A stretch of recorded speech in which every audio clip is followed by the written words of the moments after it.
everybody, it's Femtrooper, and recently I did 3 reviews in one video and I decided, let's do it again.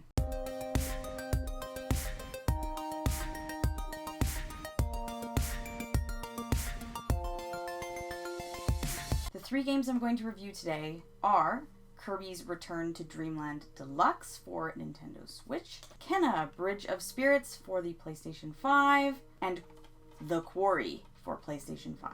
I like doing these 3-in-1 videos because I feel like I can talk about the game, but I don't have to go on and on and on about anything, and then you can kind of get the gist of why I liked it or why I didn't like it. So let's start with the first game, Kirby's Return to Dreamland Deluxe. This game, solid. Really good. Highly recommend it. Is it gonna blow your mind? No, but it's a really good platformer and I really enjoyed it. It's my second Kirby game. The first one was Forgotten Land because for some reason it took me a million years to get into the series. Whatever. I really liked Return to Dreamland Deluxe because this was more of a classic platformer, side-scrolling kind of adventure, and I really enjoyed it. Versus Forgotten Land had more of that new 3D, but kind of side-scrolling, kind of a mix of platforming, which was great, and I actually prefer that, but I really enjoyed this kind of old school platforming Kirby game. It's definitely not hard, however I will say, if you want to just get through the game, you can get through it. It's not that bad, it's pretty standard, you won't have a hard time, you'll be able to play the whole game. If you want to play the game and collect everything, find everything, now you've got a serious challenge, which is not something I did. So I'm just going to be honest. I did just get through the levels, beat the game, beat the final boss. The final boss I remember being pretty challenging, but it is a really solid game. But if you want it to actually have some serious challenge, do the collectibles, find everything in the game, because now, you've got something that's difficult.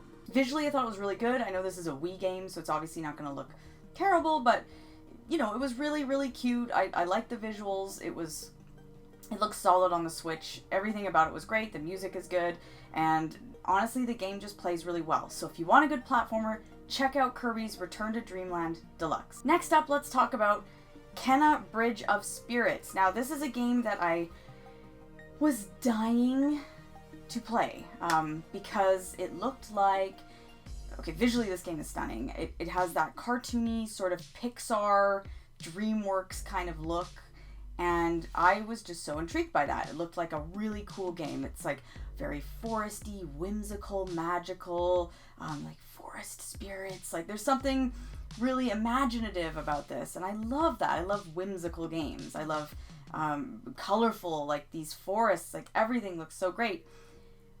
However, this game is not bad, but I found it to be a little soulless. So I just found it didn't grab my attention. I was never dying to play it. I didn't want to be like, immersed in it. I never felt like, oh, I can't wait to play Kena. Like, it was just really okay. Now, gameplay-wise, it is really good. This is a fun game.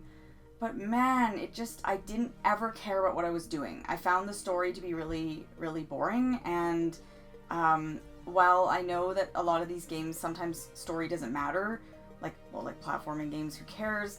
But this one to me was like an adventure where you're in this interesting land, and you're in these cool forests, and I was kind of sad, and I was kind of bummed that it was boring. It was honestly really boring. So I am just throwing that out there. Some people really liked it, but I found that it was just really soulless, and I never cared about anything. So just a heads up on that. I'm going to say it again, visually, really good, stunning. There's some cool platforming bits, the gameplay is really cool, the enemies look neat, like, there's so much to like here, but because the story was boring and I kind of didn't care about what I was doing, I never felt motivated to turn it on. The only reason I wanted to beat it was because that's just my personality, and I like to, if I start a game, I have to see it through to the end, unless it's horrendous. But I was like, I gotta beat this game, and so, yes, I beat it, but, it wasn't amazing. I will say the final boss was pretty cool, so I will say that. Like, there's some interesting boss fights, and it had a lot going on to it, like many stages, but in an interesting way. Like, it wasn't just like you fight a boss, like there was a platforming element, and there was like a bunch of stuff going on, and I appreciate and respect the creativity there. But But yeah, something about this game was just a little soulless, to the point where I probably will trade this in and get something else that I would rather have. Finally, we have the Quarry. I loved it. I really, really enjoyed this. If you like choose your own adventure, visual novel type games, but that are cinematic, you will love this. So, you know, games like Heavy Rain, their previous game, which is Until Dawn, that was really good. If you like that kind of stuff, like Detroit Become Human, those kind of games, you're gonna absolutely love this. This is not a visual novel where you're just reading. This is obviously very cinematic. It's kind of like you choose what happens. Like, do they go left? Do they go right? They're falling down a hill. Do they fall into the creek, or do they jump and then grab a tree? Like that kind of stuff. So quick time action, whatever that is, you know what I'm talking about. You have to, like, quick time events, basically, where you have to select, you know, quick hit triangle or else you'll fall. Or do you choose to stay where you are for the evening, or do you choose to swim across the river, or whatever, that kind of stuff. And it can really affect the story, and it really affects who lives or dies. This is very, I know it's modern day, but it's very reminiscent of like 80s, like kids in the woods in a cabin, kind of like teenagers. And it was actually really good. I mean, they make everybody look like themselves, so you can tell which actor is which, and it was a good cast. I really enjoyed it.